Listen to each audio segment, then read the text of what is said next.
अस्सलाम वालेकुम दोस्तों और साथियों, उम्मीद है आप लोग खैरियत से होंगे। इस वीडियो में मैं बात करूंगा, दो सवाल बहुत ज़्यादा पूछे जा रहे हैं आजकल। एक ये है और वो है कोरोना से मुतल्लिक ही। तो इसलिए अगर आप कोरोना के बारे में जानना चाहते हैं तो ये वीडियो आपके लिए है, लेकिन अगर आपको उसमें कोई इंटरेस्ट नहीं है तो आप वीडियो को यहाँ पे स्टॉप कर सकते हैं। लोगों का क्वेश्चन ये है, जो वो क्वेश्चन पूछते हैं। एक क्वेश्चन उनका ये होता है कि ये बताएं कि जो ईद पे लोग बाहर के मुल्कों से पाकिस्तान में आएंगे तो क्या उनको आना चाहिए और उनको किन एहतियाती तदाबीर की ज़रूरत होगी। और दूसरा, अक्सर लोग ये पूछते हैं कि ये भी बताएं कि जब ईद के मौके पे जैसे लास्ट जो छोटी ईद थी या ईद उल फितर जिसे कहते हैं, तो उस पर जब लोग बहुत ज़्यादा आपस में घुले मिले तो उसके फौरी बाद बहुत ज़्यादा पाकिस्तान में इन्फेक्शन के रेट्स ऊपर गए और बहुत ज़्यादा लोगों की डेथ्स हुई। तो क्या अब के बार फिर यही इम्कान है? तो इन दोनों सवालों का जवाब देने से पहले मैं एक चीज़ कहूँगा कि 4 ऐसी चीज़ें हैं जो अगर आप पाकिस्तान में रहते हुए या पाकिस्तान में बाहर से आके करते हैं तो 90+% चांसेस हैं कि आपको ये इन्फेक्शन कोरोना की नहीं होगी। क्योंकि सबसे अहम बात तो ये है कि पाकिस्तान में कोरोना की इन्फेक्शन का जोर इस वक्त टूट चुका है। इस वक्त बहुत हद तक केसेस ड्रॉप हो चुके हैं, डेथ रेट बहुत हद तक ड्रॉप हो चुका है और किसी हद तक हम इस इन्फेक्शन को लेके इसके जाने की तरफ माइल हैं। वो 4 चीज़ें कौन सी हैं जो आपको बहुत ज़्यादा सेफ रख सकती हैं इस बीमारी से? उनमें से सबसे पहले है कि आपने हर सूरत मास्क का इस्तेमाल करना है। आप कोशिश करें कि पब्लिक प्लेसेस पे जाते हुए पहले तो आप ओवर क्राउडेड जगहें पे मत जाएं। आप मत जाएं कैसी जगहों पे जहां पे बहुत सारा लोगों का इज्तिमा है, जो लोग इकट्ठे होते हैं और जहां पे मुश्किल होता है कि आप एक लोगों से दूर नहीं रह सकते। लेकिन अगर आपने जाना भी है तो आपकी प्रेफरेंस ये हो कि आप खुद भी मास्क पहने और वहां पे मौजूद बाकी लोग जो आपके आसपास हैं उन्होंने भी मास्क पहना हो। सबसे अहम तो यह है कि आप सर्जिकल मास्क लें जो आपके लिए बहुत फायदेमंद है। लेकिन अगर आप वो नहीं अरेंज कर सकते तो ना मास्क पहनने के ऊपर कपड़े का मास्क पहनना भी जरूरी है, ताकि आप कम से कम कपड़े का मास्क पहने। लेकिन क्योंकि सर्जिकल मास्क पाकिस्तान में इस वक्त अवेलेबल हैं बहुत ज़्यादा, तो आपको कोशिश करनी चाहिए कि वो मास्क पहने। पहली चीज़ है कि आपने मास्क पहनने हैं और कोशिश करनी है कि जहाँ पे आपको लगता है कि ऐसी हजूम है, ऐसी क्राउड्स हैं जहाँ पे लोगों ने मास्क नहीं पहने हुए, तो वहाँ से हर सूरत दूर हट जाएं। दूसरा है फिजिकल डिस्टेंसिंग। एक होती है सोशल डिस्टेंसिंग, एक होती है फिजिकल डिस्टेंसिंग। हम दोनों को मिक्स कर देते हैं। सोशल डिस्टेंसिंग ये होती है कि आप मोबाइल पे मुख्तलिफ जो आपकी ऐप्स हैं आप उसके ज़रिए अपने दोस्तों से कनेक्टेड होते हैं, आप वीडियो कॉल्स करते हैं, आप मुख्तलिफ फैमिली मेम्बर्स के साथ रब्ता रखते हैं, तो ये सोशली आप इंटरेक्ट करते हैं। लेकिन यहाँ पे हमने जो ऑब्जर्व करना है वो है फिजिकल डिस्टेंसिंग, कि आप किसी भी ऐसे शख्स के 2 मीटर या 6 फीट के अंदर मत मौजूद हों जिसको कोई भी प्रॉब्लम हो सकता है, या नहीं भी हो तो आपको जाहिर है बाज़ औक़ात लोगों को अलामात नहीं होती तो आपको नहीं पता चलेगा। तो आपने लोगों से फिजिकली अपने आप को डिस्टेंस पे रखना है। कम से कम 2 मीटर या 1.8 मीटर या 6 फीट के फासले पे अपने आप को रखें ताकि वायरस आपके तरफ मत आ सके। क्योंकि जब आप इससे कम फासला रखते हैं, लोगों से करीब करीब होते हैं, तो हम लोग जब बातें करते हैं, लाइक 2 लोग जो हैं वो बहुत ज़्यादा आपस में आवाज़ से बातें कर रहे हैं, ज़ोर से बातें कर रहे हैं, या फ़र्ज़ करें कि किसी को खांसी आती है या छींक आती है, तो 2 किस्म के ड्रॉपलेट्स गिरते हैं। एक होते हैं रेस्पिरेटरी ड्रॉपलेट्स जो थोड़े ही फासले पे जाके नीचे गिर जाते हैं, और एक होते हैं एरोसोल्स। एरोसोल्स जो हैं वो काफ़ी देर तक, आधा घंटा, 15 मिनट, 10 मिनट तक वो फिज़ा में रह सकते हैं।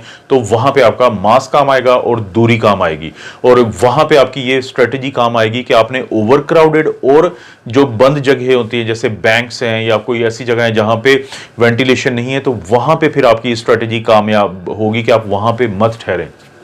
तो आपका मास्क दूसरों को बचाएगा और दूसरों का मास्क आपको बचाएगा। तो आपने मास्क के साथ साथ फिजिकल डिस्टेंसिंग बहुत ज़रूरी है कि अगर आप 2 मीटर या 6 फीट के फासले पे हैं तो आप रेस्पिरेटरी ड्रॉपलेट्स और एरोसोल्स दोनों से महफूज रहेंगे। ये हो गई आपकी दूसरी जो प्रिकॉशंस है। अगर आप पाकिस्तान में बाहर से आए हैं या अगर आप पाकिस्तान में ही रहते हैं और आप चाहते हैं कि आप इसे वबा के जाते हुए भी इसके हमले से बच जाएं। तीसरी अहम चीज़ है हाथों को धोना।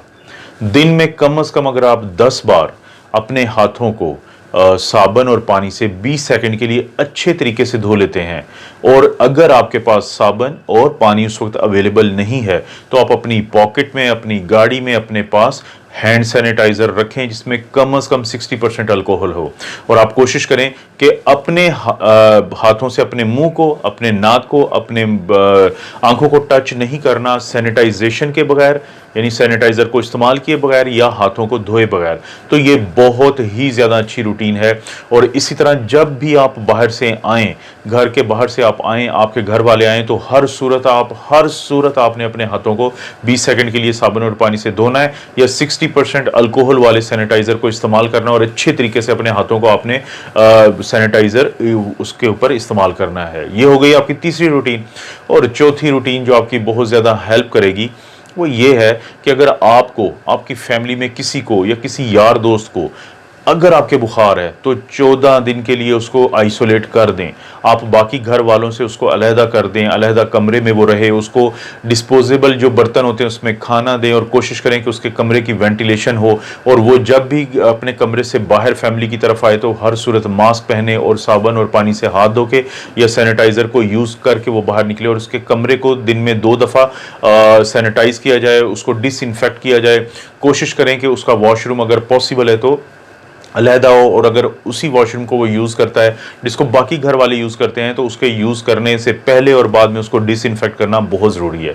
तो ये वो 4 चीज़ें हैं जो आपको बचा सकती हैं अगर आप पाकिस्तान से बाहर से आए हैं या पाकिस्तान में ही रहते हैं, और आगे क्योंकि ईद आ रही है तो इस ईद पे आपने ये 4 चीज़ें अपनी रूटीन का हिस्सा बनाएं, तो आप इस जरासीम को कैच करने से, कोरोना वायरस जिसको हम SARS-CoV-2 कहते हैं और जिसकी वजह से जो बीमारी होती है जिसको कोविड हम कहते हैं, यानी कोरोना वायरस डिजीज़ 19, तो उससे आप बच सकते हैं।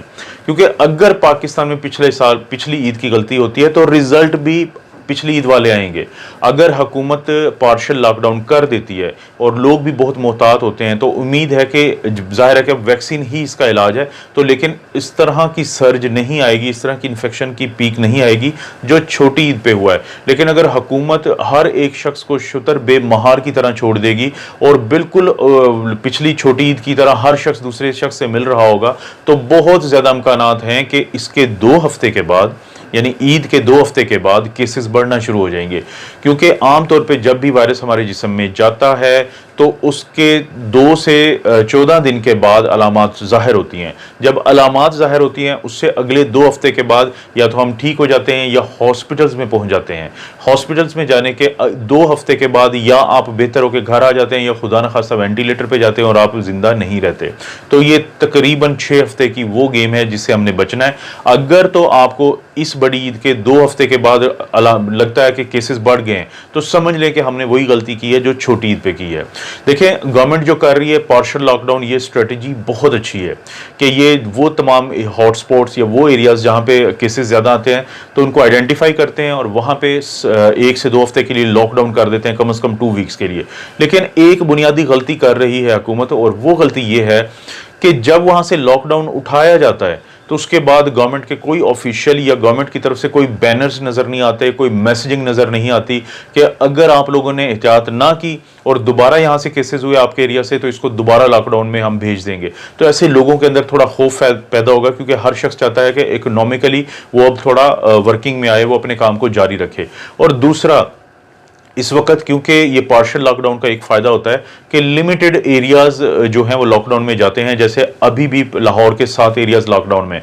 तो पुलिस के पास बहुत नफरी और टाइम है उन लोगों को जिनका लॉकडाउन उठाया गया है वहाँ पे डेली वो विज़िट करें और लोगों को फोर्स करें कि वो मास्क पहने और फिज़िकल डिस्टेंसिंग को वहाँ पे मेंटेन रखें। तो ये अगर गवर्नमेंट कर ले तो बहुत ज़्यादा फ़ायदा हो सकता है। इसमें 1-2 चीज़ें मैं और अपने दोस्तों को बता देता हूँ कि जो PCR टेस्ट करवाते हैं इसकी जो सेंसिटिविटी है वो 65% है। सेंसिटिविटी का मतलब है कि आपने टेस्ट करवाया और वो टेस्ट आपको अगर पॉजिटिव आता है तो वो आपकी बीमारी को पकड़ लेता है। लेकिन कम से कम 45 या 40 या 35% वो लोग हैं जिनमें बीमारी तो होती है लेकिन ये टेस्ट नेगेटिव आता है। तो या तो आप इसको 2 या 3 दफ़ा करवाएंगे तो आपको रिजल्ट पता चल जाएगा, वरना अलामात के हिसाब से चलें, ताकि अगर आपको अलामात हैं खुद को आइसोलेट रखें और अपने आप को ट्रीट भी करें, जिसके बारे में बहुत ज़्यादा पहले बात हो चुकी है मेरी काफ़ी वीडियोज़ हैं जो मेरे मेन चैनल पे हैं, जो doctor Afzal critical care medicine के नाम से, जहाँ पे आप सारी जो ट्रीटमेंट है उसके ऊपर मैंने बहुत सारी वीडियोज़ बनाई हुई हैं।